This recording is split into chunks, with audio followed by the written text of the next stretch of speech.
நான் உங்கள் ஜோதிடர் அனந்தபத்மநாபன். வணக்கம் ஐயா.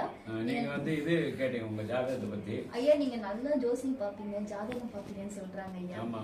எனக்கு நல்லது கெட்டது எதுவுமே மறைக்காம வெளிப்படையா எனக்கு நீங்க சொல்லுங்க. அதே மாதிரி ஜோதிடத்தில் பட்டயம் diploma astrology, BSc BA astrology, அப்புறம் எம்எஸ்சி அப்ளைட் அஸ்ட்ராலஜி கற்பனை பண்ணியிருக்கேன்.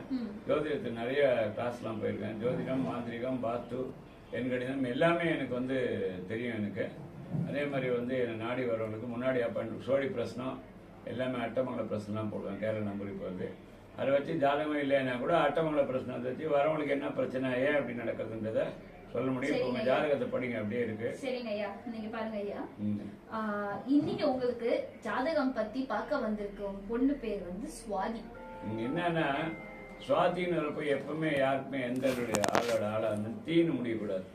தீன்னு முடிஞ்சா என்ன ஆகுதுன்னா வாழ்க்கையில அவனுக்கு ஏதாவது சங்கடங்கள் பிரச்சனைகள் வந்துட்டே இருக்கும். பிற்காலத்துல திருமண வாழ்க்கையில மாலதி, திலகவதி, வசந்தி அப்ப எப்படின்னாக்கா அவங்களுக்கு திலகவதி வந்து பெரிய ஐபிஎஸ் ஆகுது. ஆனால் அவங்களுக்கு திருமண வாழ்க்கை தெரியல. அந்த தீண்டு அதுவும் இல்லாமல் எதிர்பாராத தீக்காயங்கள் ஏற்படும். பஸ்ல போறாங்கன்னா யாருன்னா தேவையில்லாமல் தள்ளி விடுவாங்க. அதாவது மனசு ஏதாவது ஒரு சங்கடங்கள் வந்துட்டே இருக்கும். பிரச்சனைகளை நிறைய சமாளிச்சு வெளியே வந்துற சக்தி இருக்கும். ஸோ அது மாதிரி இருக்கா இல்லையான்னு தெரியல. அந்த பொண்ணை கேட்கணும். கண்டிப்பா வந்து வரத்துக்கு வாய்ப்புகள் இருக்கு. அப்புறம் என்ன வருங்க ஐயா? டேட் ஆஃப் பர்த் நான் சொல்றேன். என்ன வருங்க ஐயா? சங்கடங்கள்லாம் சின்ன சின்ன பிரச்சனைகள். சரி இருங்க ஐயா. Date of birth 20/9/2001.